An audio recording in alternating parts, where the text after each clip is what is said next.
Salut, bienvenue dans ce nouvel épisode. Cet épisode, j'ai une petite apprentie. Donc cette semaine, on s'occupe de quoi? On finit de piqueter les murs de la future salle de pratique et peut-être aussi Commencer à débarrasser les gravats pour attaquer la dalle du sol et après pouvoir décaisser. C'est bientôt la fin de la destruction. Oui, parce que l'idée, ça serait que ce mois-ci, on avance un maximum pour pouvoir commander notre outil et faire couler la dalle. Donc là, on s'active pour les petites finitions et puis voilà. Et ça continue. Bon, nous on s'attaque tout de suite à ça. Je te dis à tout de suite après l'intro.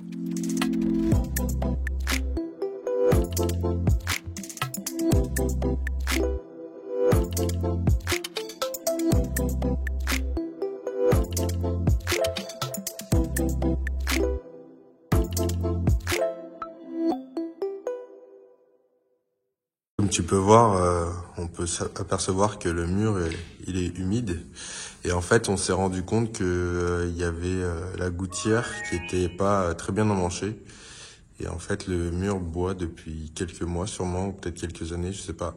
Donc on a réparé cette partie-là. Et puis je vais pouvoir aussi attaquer peut-être les fondations cette semaine. Donc les fondations sont finies, mais attaquer mon premier mur, mon premier rang, pour après couler la dalle et l'intégrer dans la dalle.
Donc là, on a fini tout le piquage de tous les murs avec Fab. Un grand merci à Fab et Flav. On a fait ça en une journée, donc on n'a pas chômé, c'était cool. Là, maintenant, moi, il va falloir que je détermine mon nouveau mur, donc le mur que je veux doubler. Donc mes parpaings font 200. Il va falloir que je vois, on peut voir peut-être le laser le long du mur là-bas. Parce que je sais que cette paroi-là, elle a tendance à rentrer vers l'intérieur. Et il faut que je vois, donc je me mets à 200 en bas. Mais si là-haut, j'ai mes 200, normalement non. Et en fait, trouver une solution pour que je puisse le doubler sans me faire décaler et que je garde vraiment cet aplomb-là. Donc là, je vais tirer un peu toutes mes lignes, je vais prendre des repères, voir où est-ce qu'il faut que je me cale sur les fondations. Et puis après, je tape mes bleus et je fais ma première rangée de parpaings pour pouvoir vraiment les sceller et eux qui soient mon départ propre d'aplomb, de niveau. Et une fois que j'ai scellé ma première rangée, je vais m'occuper de la dalle en béton qu'il y a au sol, complètement la casser évacuer tous les gravats, encore une fois, des allers-retours à la déchetterie, en veux-tu, en voilà. Et une fois que j'ai fait ça, on va commencer à décaisser tranquillement la terre qui est en dessous, parce que la chance qu'on a, c'est que la terre, elle est quand même assez propre. Donc pour l'instant, tout ce qui est belle terre, je la récupère pour la mettre sur mon terrain, vu que il y a une partie qu'on va désenrober, qu'on a beaucoup de goudron dessus. On va recombler en fait le manque pour avoir une planéité, un maximum de planéité sur le terrain. Donc voilà, je me lance là-dessus et puis je te reprends après.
Donc voilà, en plus de pas être droit, ils sont même pas face à face, mais c'est normal, c'est la rénovation.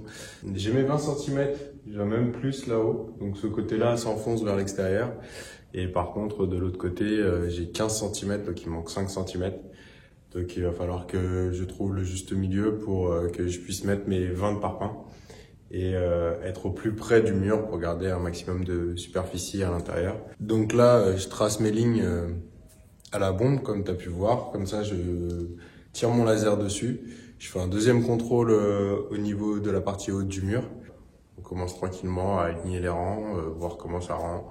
Et une fois que je suis en place, on scelle le tout. Donc là, on peut voir que comme je me suis reculé de 5 cm, là, il manque un petit centimètre. Et là-bas aussi, il manque quelques petits centimètres que je comblerai, vu que les parpaings, je vais les combler avec du béton. Je comblerai le petit manque. Donc là, c'est bien la première fois en plus que je monte un mur. J'ai déjà monté des murets, mais pas un mur. Du coup, je vais vraiment prendre mon temps pour que ça soit bien d'aplomb. Et maintenant que j'ai mes repères laser, je pense que je vais tirer un cordeau de là-bas d'un bout à l'autre. Et pour mon premier rang, pour que mon premier rang suive le cordeau.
par rapport aux méthodes, aux procédés que j'utilise pour mes travaux. Mais en fait, ce qu'on vous a pas dit, c'est que en fait, on attend le permis de construire. Et pour le moment, il y a plein de choses que je ne peux pas faire. Donc j'essaie de me débrouiller un max le temps d'avoir ce permis. Par exemple, pour le mur extérieur, au lieu de le doubler, j'aurais démonté l'ancien et j'aurais remonté directement un nouveau mur. Mais non, du coup ça va pas se passer comme ça. Je vais monter un deuxième mur et puis comme on vous disait, dans la salle de pratique il y aura plusieurs disciplines sportives. Donc on aura aussi la possibilité de mettre des agrès sur les poutres, donc type hamac ou autre. Et il me faut un mur vraiment solide. Donc de l'autre côté, le mur en pierre fait une cinquantaine de centimètres d'épaisseur. En plus, il est plutôt en bon état. Il y aura un petit peu de maçonnerie à faire, mais ça va. Mais de l'autre côté, les murs en briques ont été montés assez rapidement, juste pour cloisonner cette face-là du bâtiment. Et c'est pour ça qu'ils ne sont carrément pas droits. Donc, vu que je vais le doubler avec mes parpaings de 200, j'aurai un mur solide, bien droit. Et plus tard, peut-être, on pourra démonter les briques et faire une façade en pierre, ou on verra ce qu'on peut faire. Bon, j'arrive à la déchetterie, on vide tout ça et puis retour à la maison.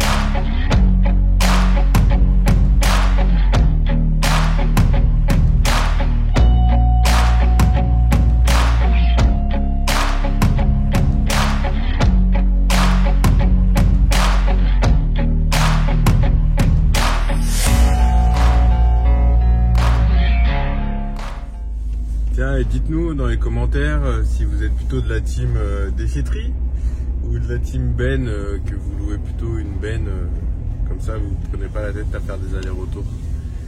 Et puis n'oubliez pas, hein, si c'est pas encore fait, il faut s'abonner. S'abonner, ça fait plaisir et nous, ça nous donne de la force.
Bon voilà, moi je vais m'arrêter là pour aujourd'hui. Il me reste plus qu'à couler le rang. Je fais ça dans les jours à venir. Donc si c'est pas fait, hein, oublie pas de t'abonner et un petit pouce bleu. Et puis je te dis à la prochaine vidéo. Allez, encore merci pour le visionnage. Ciao.